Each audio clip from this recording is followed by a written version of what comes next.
Não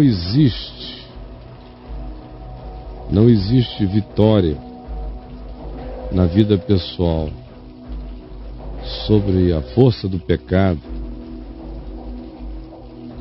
em quem não creu e crê que em Cristo, na cruz, tudo foi pago, tudo está consumado. A lei que nos acusava morreu e o pecado que nos matava foi morto na morte de Jesus, triunfando ele sobre a morte na ressurreição. Somente esses que têm essa certeza, e não é uma certeza externa, nem é uma fé na crucificação como presépio, é um entendimento sobre o significado do que Jesus realizou na cruz. Não é o teatro, não é a cenografia, aquilo ali não tem nenhum valor. É o que ele cobria, pagava e realizava na justiça interior, para o Criador e para todas as criaturas cósmicas. Aquele que não teve pecado,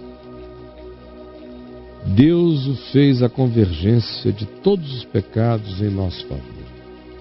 Somente esse que crê nisto poderá viver crescentemente uma existência de vitória sobre a prática do pecado na sua vida, conduta e comportamento. Porque somente quem crê nisto terá pela fé o coração pacificado, e só o coração pacificado consegue fazer a viagem vitoriosa sobre as pulsões que habitam as nossas paixões carnais e que são alimentadas pela nossa neurose culposa ou pela condenação da lei. Mas quando se crê que em Cristo a lei morreu e a condenação culposa foi paga, e que eu estou justificado pela fé em Jesus, eu me tranquilizo. E essa tranquilidade desmobiliza os poderes da explosão do elemento culposo e reprimido até então, bloqueado no meu coração, infartado de morte de culpa. Por isso Paulo escreve: que diremos, pois? Permaneceremos no pecado para que seja a graça mais abundante? Como alguns sugeriam, já que Deus nos salva pela graça, pequemos muito para que seja grande a graça sobre nós. Aí Paulo diz: é claro que não sejam idiotas, de modo nenhum, não é disso que se está falando, seus bipolares. Como viveremos ainda no pecado? Nós, que já morremos para o pecado na cruz de Cristo. Veja como não há evangelho sem essa certeza de que eu morri na cruz com Cristo e em Cristo. Onde não há essa convicção no coração, o evangelho nem passou perto da pessoa. Ou porventura ignorais que todos os que fomos batizados em Cristo Jesus, fomos batizados na cruz, batizados na sua morte. O nosso verdadeiro batismo é o batismo da cruz, é o batismo de termos morrido com Jesus e de termos sido sepultados juntamente com Ele. O batismo como rito é uma simbolização de algo que tem que ter acontecido como convicção e que tem que ser preservado eternamente como algo feito em mim, na minha identificação com Jesus, na sua morte, no seu sepultamento e na sua ressurreição. Fomos, pois, sepultados com Ele na morte pelo batismo, sobretudo pelo batismo da fé que se identificou com Ele na morte dele, para que, como Cristo foi ressuscitado de entre os mortos para a glória do Pai, eu também, assim como Ele, eu também ande, assim também nós andemos em novidade de vida, vivamos a vida de gente que saiu da morte, vida de gente ressuscitada, não vida de zumbis batizados. Porque é óbvio, se nós fomos unidos com Jesus na sua morte, fomos unidos, ele morreu e me levou na morte com ele. Eu estava em Cristo morrendo com ele. Ora, se eu morri com ele, certamente eu também serei identificado com ele na sua ressurreição. Se pela fé eu me identifiquei com a sua morte, pela fé eu me identifico com a sua ressurreição, sabendo eu isto, que eu fui crucificado com ele. O meu velho homem, o meu velho Caio, foi crucificado com ele, para que este homem que está aqui, e para que o corpo de pecado, minha pele já mudou muitas vezes, muda todo dia, mas esse corpo representa a continuidade da minha vida entre o berço e a sepultura, de modo que Paulo chama de corpo de morte, corpo de pecado.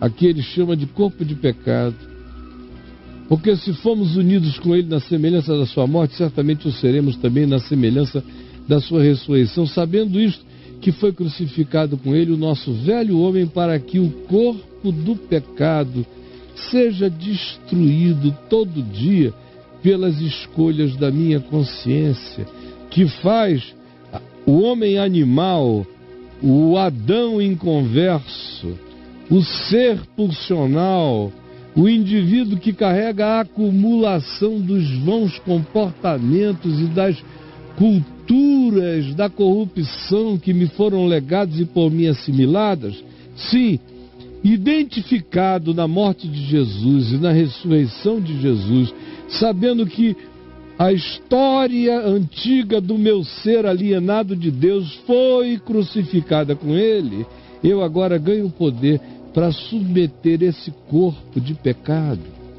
à destruição da sua vontade, a fim de que eu não viva sob a tirania de nenhum capricho, a revelia no meu ser, e não sirva o pecado como escravo,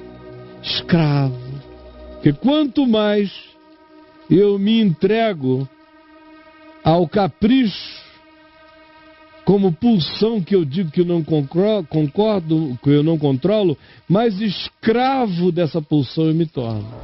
Eu só me liberto dela quando eu me identifico com Cristo e disse: eu estou morto. Eu não tenho que obedecer mais nada, eu morri. Isso tudo é estribucho do rabo da lagartixa. Porque eu, com a minha escolha, decidi outra coisa. Porquanto quem se identificou com Jesus na sua morte, justificado está de todo pecado. Porque Cristo venceu o pecado da cruz, o meu pecado já não existe, ele está vencido, eu estou liberto dele. E se eu estou liberto dele, eu estou liberto da culpa, do medo, e só liberto da culpa, do medo e da dívida é que eu ganho equilíbrio e serenidade para andar sem tropeço. Ora, se já morremos com Cristo, cremos que também com ele viveremos. Sabedores que, havendo Cristo ressuscitado dentre os mortos, ele já não morre, não vai morrer nunca mais, já está tudo feito, agora é a vida, é vida.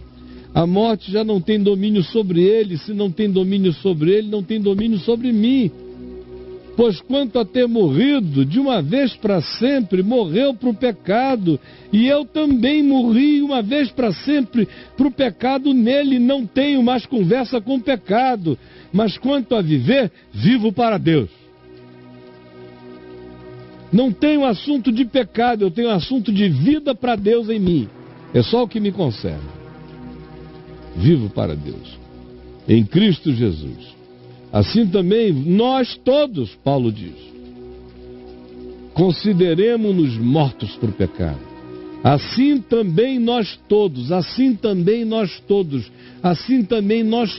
consideremos-nos mortos para o pecado. Você se considera morto para o pecado? Quem não se considera, quem não se dá como morto para o pecado, viverá escravo dele a vida inteira. É só quem se identificou com Cristo na sua morte e diz: não tem mais pecado para mim, eu estou morto para o pecado. Que se considera morto para o pecado são os que vivem para Deus em Cristo Jesus, é o que o Evangelho ensina. Quem não faz isso, vive angustiado, morto até o fim da vida, vive capitulando as angústias da dona Capitulina. Portanto, não reine o pecado nos vossos corpos, de maneira que obedeçais a caprichos, paixões. Não entrem nessa de dizer: bateu o tesão, eu tenho que ir, bateu o desejo, eu não posso segurar, porque é mentira. Você parará na hora que você quiser. O que alimenta isso é o medo da morte, que gera essa contagem regressiva, que faz você querer pecar como quem aproveita a vida, quando na realidade você peca como quem introjeta mais agonia, que desmobiliza em você o poder de viver a paz, que é só como a gente consegue viver. É tudo uma contradição. Portanto, não deixe que isso reine, que as paixões, obsessões sejam os ditadores da sua existência, porque senão você está desgraçado, viverá um inferno de agonias e contradições, explosões de dona Capitulina a vida inteira.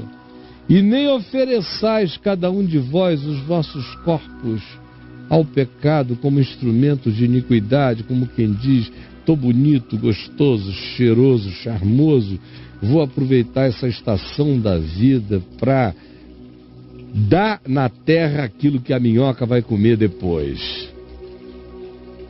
Não faça isso, porque a sua alma vai ser comida viva hoje. Antes, ofereça-se a Deus como um ente ressuscitado da morte.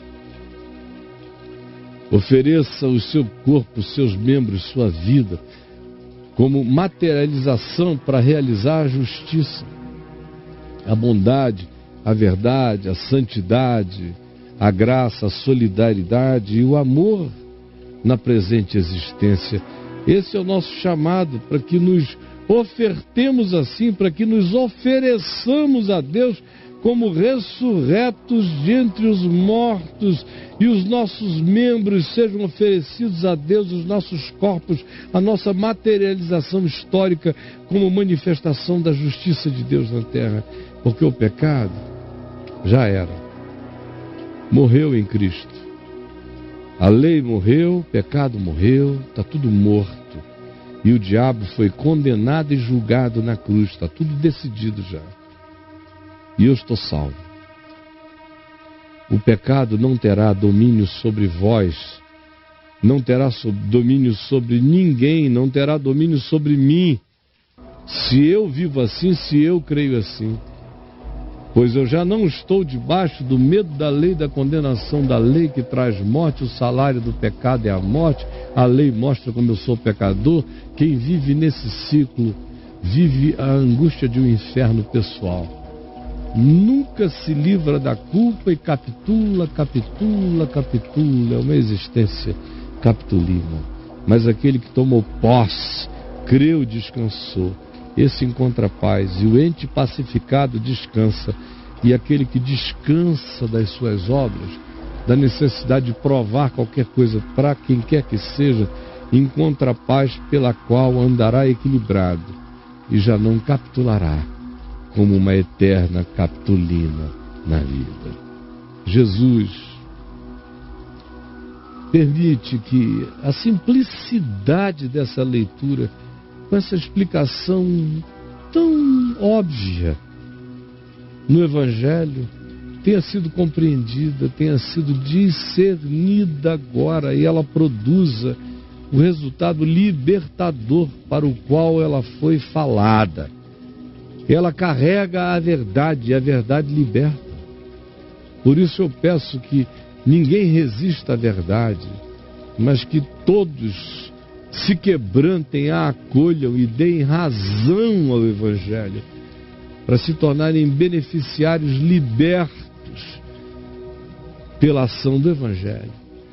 Faz isso agora meramente pela palavra, quebrando o coração de muitos.